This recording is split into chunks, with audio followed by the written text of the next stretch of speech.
We may not have rights tomorrow. So I'm going to bed with the last of the dignity that I have left.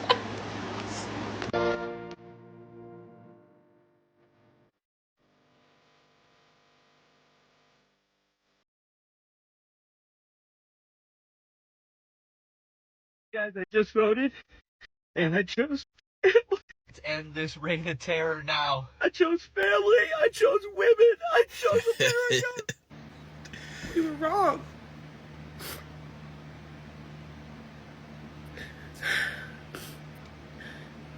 It's an utter betrayal. Joint Prosecutor Letitia James is really mad and says she's not giving up. And lastly, I congratulate the President-elect Donald Trump. And if possible, we will work with his administration. But we will not compromise our values or our integrity or our principles. We did not expect this result, but we are prepared to respond to this result. And my office has been preparing for several months because we've been here before. We faced this challenge before, and we used the rule of law to fight back. And we are prepared to fight back once again. Lady, it's over.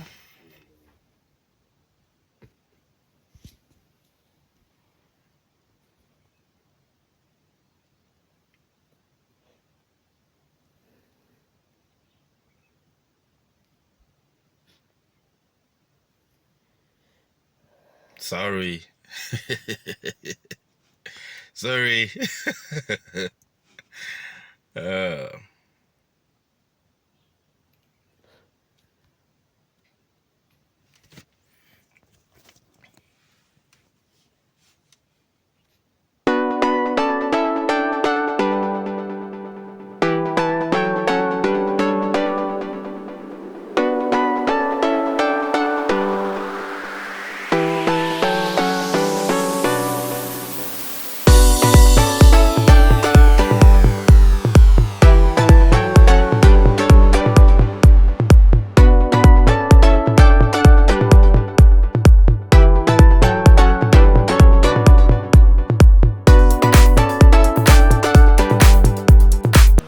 I don't know what y'all want me to say. Nothing.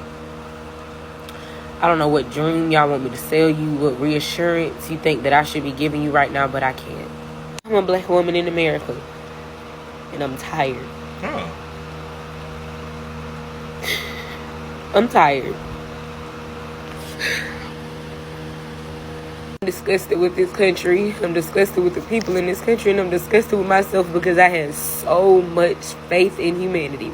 Thank you, because I don't know what the I was thinking. A country that literally was built on the back of racism, homophobia, misogyny. Like, what the I thinking? I went out and voted for the black man that got lynched 5 hours away from me. I went and voted for the people whose bodies were found behind a police precinct. 300 bodies. I voted for them. I'm tired. I'm tired.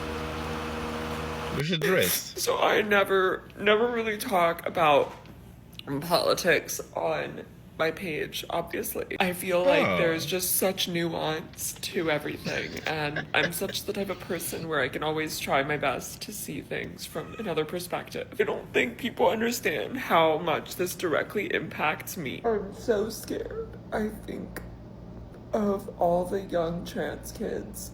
I think of all the LGBTQ people. I think of all my friends who are just women.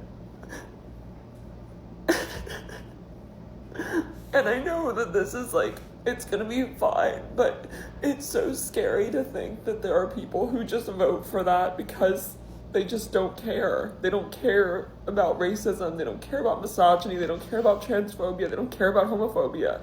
Like, how can you not care about that stuff? Like, as a human being, what the fuck is wrong with you? Different than 2016. Like, I had family members. I grew up from a very conservative family. I have very conservative friends, but all of them know this time around it is very different. It's so scary that people in my life can say I love you to my face and then go and vote for something that directly impacts me and directly affects me.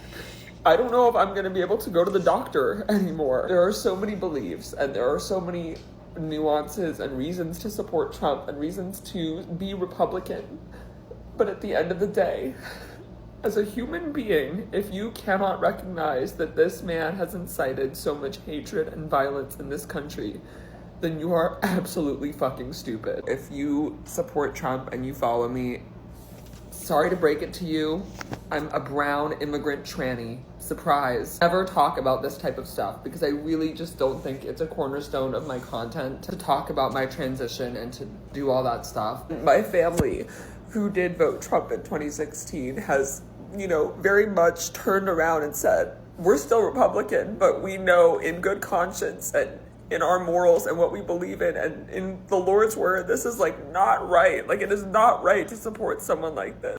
It's gonna be okay. We're all gonna be okay. I want you to know that I love you. I love all of you. When I look at her in her face and when she was talking to me, I really felt like she was very genuine. I felt like she was not playing no games. And she had 100 days to do all of this. And she woke this nation up. She woke this nation up. I feel like there was a lot of things that went wrong. I feel like last year they kept her too much in the background. And a lot of people were asking, but what was Harris doing? What was Harris doing? And I know for a fact that she just didn't have much power last year. I feel like they kept her a lot in the background last year. Oh. And I feel like they put her in a position this year to practically save the day. And she did a lot. Academics at the Trump record. Academics is crazy. And I'm proud of her, and I hope that she's proud of herself. No matter what happens tonight, this is gonna always be. This is like one of the most unforgettable elections, and I love her. And I don't say I love a lot of people. Sorry, but that... Please don't cry like that. Please don't, Brennan.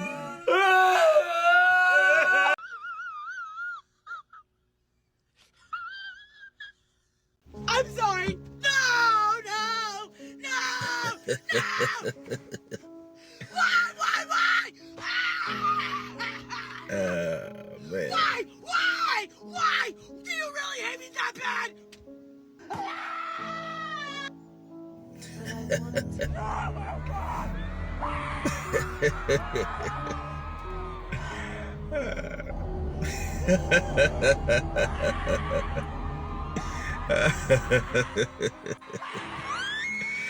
Oh man. Question, are you guys okay? Seriously. I think a lot of you guys maybe need therapy or a hug or something. I don't know what's going on. It was so bad that people went to Sesame Street and Sesame Place and started venting to Elmo on Elmo's video. This is sad. If I was a racist MAGA person, I would have a field day online watching you guys go crazy.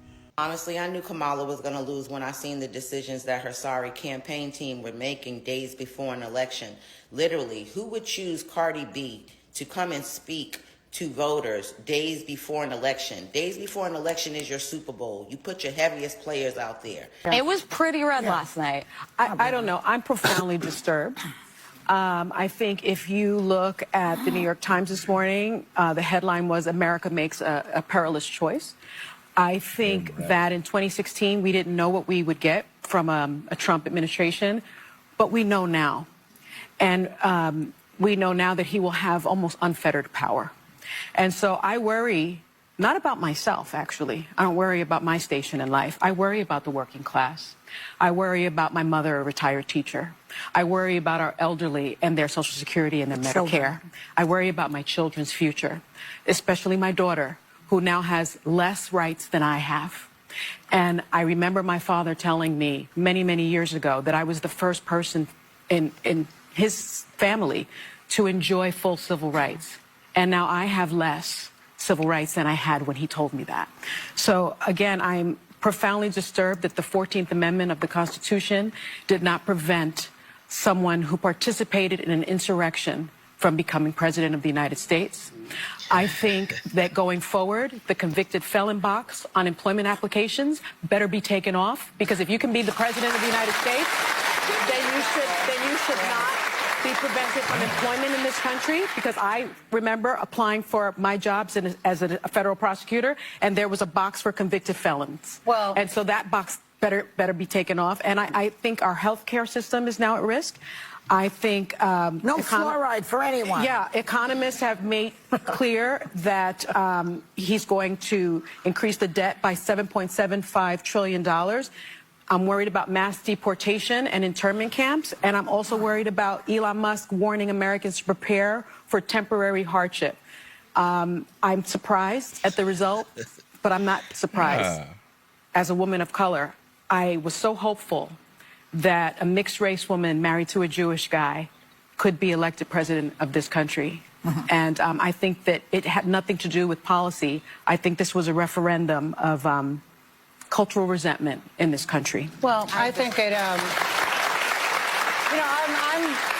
think it has to do with a lot of things, that being one of them. I'm obviously very disappointed. I'm very sad. I was at the Kamala Harris headquarters yesterday in Washington, and it was a very sad scene. The mood turned immediately, and I tell you, there's a quote I get a lot of inspiration from, and it's a quote that I read when I was reading about John F. Kennedy, and it says, "Whether I am on the winning or the losing side is not the point with me. It is being on the side where my sympathies lie that matters."